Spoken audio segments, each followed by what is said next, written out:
Hi, Ms. Clements. I'm Ashley. I'm the dietitian who's going to be seeing you today. Hi, Ashley. How are you doing? Good, thank you. Nice to meet you. Nice to meet you too. Did you find out this okay? I did, yes. I had a little help on my GPS. Yes, those are definitely helpful. Okay, so you're here today because you recently began dialysis treatments. Is this correct? Yes. Okay. And I also have noted in your chart that your serum potassium was a little bit on the higher end and that your doctor wanted you to begin a renal diet. Is this correct? Yes. Did he explain this to you at all? A little bit, that I eat some high potassium foods and that I should probably get educated on the lower potassium foods. Yeah, for sure, yeah. We are going to talk about that today. We're going to talk about a renal diet, focusing mainly on potassium. I'm going to explain to you why we want your potassium, your blood potassium, to be a little bit on the lower side, bring it down a little bit. And then we're also going to talk specifically about your diet. I know that we spoke on the phone last week and I had a chance to go over your recall. And we're going to see where we can take out some of the higher potassium foods and maybe switch them for some lower potassium foods. Does that sound good? Yeah, good to you? definitely. Okay. Do you have any questions so far? So what types of food are high in potassium? We'll get into that. I do have Okay. a list and we're going to go over that. We're going to do a little activity around your diet, so we'll definitely talk about that. So the renal diet, I'm going to kind of give you the rundown of it, the basics, but then we're going to focus, again, like I said, on potassium. Okay. So with a renal diet, it can definitely be complicated.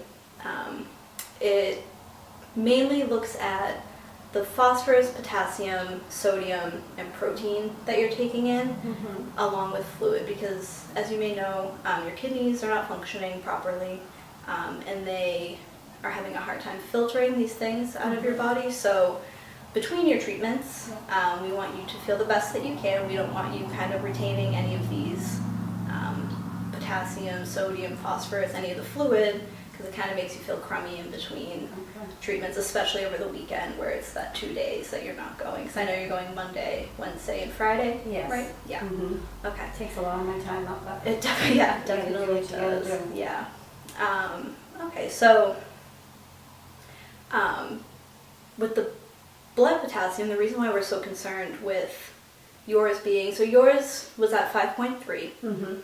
The normal range is 3.5 to 5.5, so Okay. yours is still within that range. However, it's definitely on the higher end, and we would like to kind of bring it closer to 4.5 if we could, Okay. just to keep you at a safe level, because with potassium, if it's too high in your blood, it can lead to cardiac complications. And yeah, That it's sounds can be scary. scary for Yeah. sure. So by kind of reducing the amount that we take in between sessions, it keeps it at a safe level for you. Okay. Okay? So I have this list here, Okay. and this potassium mostly comes from fruits and from vegetables. It is in other foods like meats and things like that, but primarily fruits and vegetables are where you're going to find a lot of high potassium foods. So I just want you to look this over for me Okay. and just take a look. Mainly focus on some of the higher potassium and just kind of look and see what you see there. Some things that you might recognize. Okay.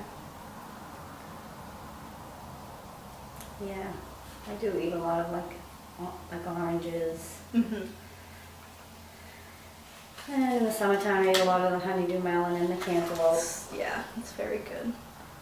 And I love asparagus and Brussels sprouts. Yeah, it's looking like I'm eating a lot of this A lot of the high potassium. stuff. Yeah. Okay. Okay. Which is okay. This is helpful. Yeah. Yes, you get to keep this at the end. Thank you. So this is your 24-hour recall that we did last week. Okay. So if you want to just take a look, and you can keep looking at this as well, and just kind of find some foods that you eat that might be on this high potassium list. If you So definitely right here, the clementines, which is probably in that same orange family. Yes, Okay. definitely. And then my Brussels sprouts I had, yep.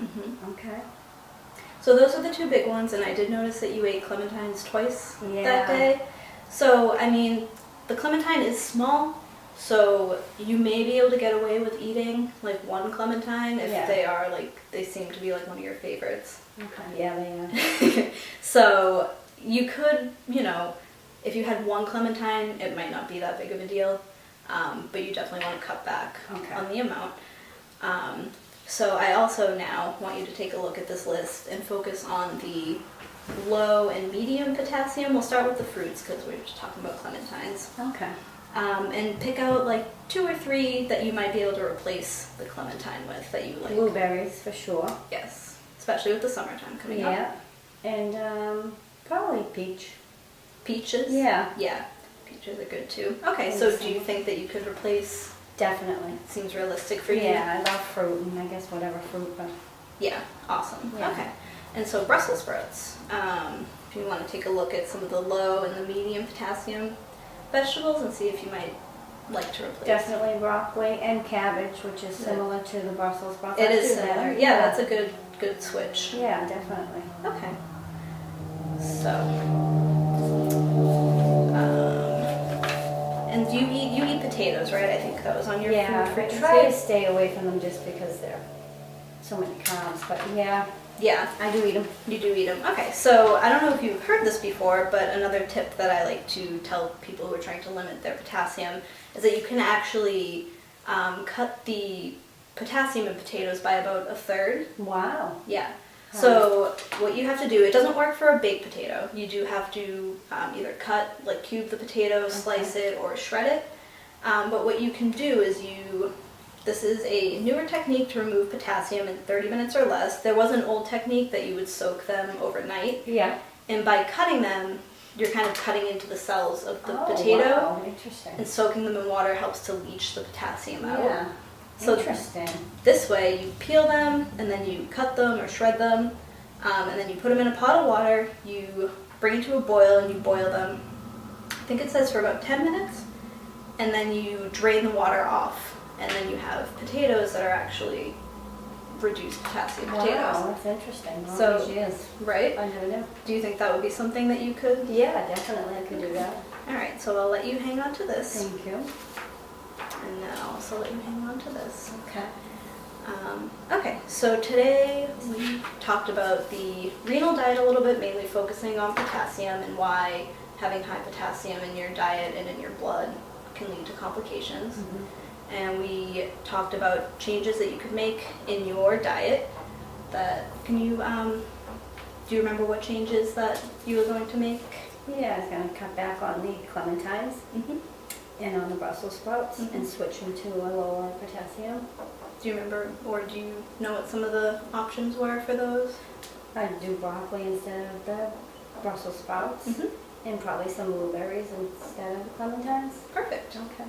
Okay, and so then moving forward, once you make these changes, come back to see me in a couple weeks and we can talk about sodium and then maybe phosphorus and protein, and we'll do baby steps and we'll work towards getting a full Yeah. renal diet because it is definitely complicated. And So overwhelming. and overwhelming. Yeah. So we'll start with baby steps. Start with the potassium, focus on that, make a few small changes, and then we'll move forward in the next few sessions. Does that Okay. sound good? Yeah, that sounds good. Do you have any questions for me? Yeah, so what would be, if my potassium went above the range, 5.5 or over, what would happen? Like what am I, Like up signs against? to look out Or for. what am I up against? Like what would happen if I didn't lower this potassium? You could, so potassium is linked to like heart contractions, so Yeah. you could feel like some maybe arrhythmias or like rapid heartbeat, Oh, palpitations, that Okay. kind of thing. And eventually, if you don't bring it down, yeah. it could lead to like heart attack or AFib or Yeah. just okay. yeah. So that's kind of like something to watch motivate, for yeah, and motivating. yeah. You definitely want to watch for some signs like that. But hopefully, with dialysis and making a few changes in your diet, it won't be a problem. You should be able to bring it down pretty quickly. Okay. Okay. Yeah. But- That sounds good. Okay. If you have any questions, you can give me a call or you have my email. Yes. So okay, and the secretary will help you make an appointment for the next time we'll see. Okay, So and in a how couple far weeks. out? In a couple of A weeks? couple weeks, yeah, I'd say like 3 to 4 weeks. Okay. Okay. Yeah. All right, it was nice meeting you. Thank you for all the Thank you very information. much. Yep.